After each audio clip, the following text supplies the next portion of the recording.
ये पंकज भैया कौनो दुल्हन अपने ससुरे से लौट के आई, ससुराल से लौट के नैहर में गई तो सखी लोग पूछनी ये सखी ससुरे में पिया जी के साथे कैसे रहलू।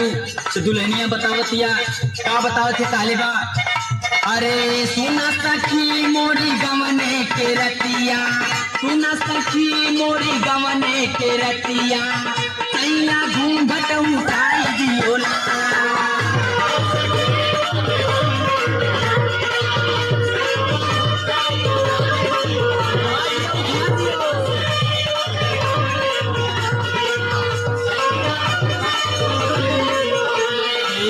सुना सखी मोरी गवने के रतिया, तैया घूंघट उठाई दियो ना यारे, दुल्हा घूंघट उठाई दियो ना।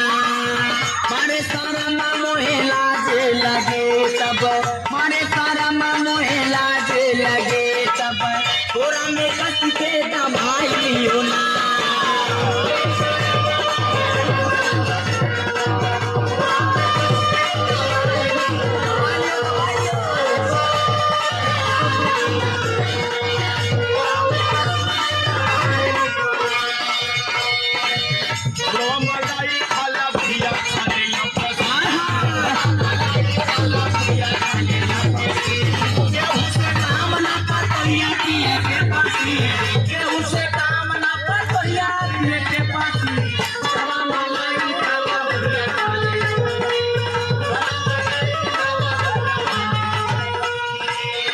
और दुल्हनिया बतावले बा ये पंकज भाई, ये नरसिंह भैया, विजय भैया काले बा का, अरे मारे सारा मोहे लाज लगे तब, कोरा में कस के दबाई लियो ना यारे, कोरा में कस के दबाई लियो ना। धीरे धीरे नथिया उतारी, धीरे धीरे नथिया उतारी, हमके पलंग पे सुताई दियो ना।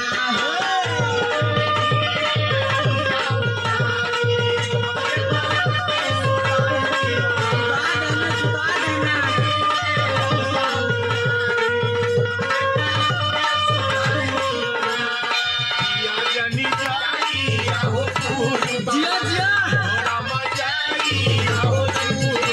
अरे जहाँ बंगाली मिया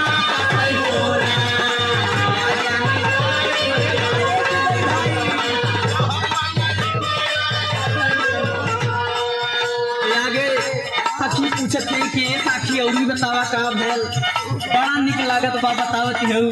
आगे का कहले हैं, अरे धीरे धीरे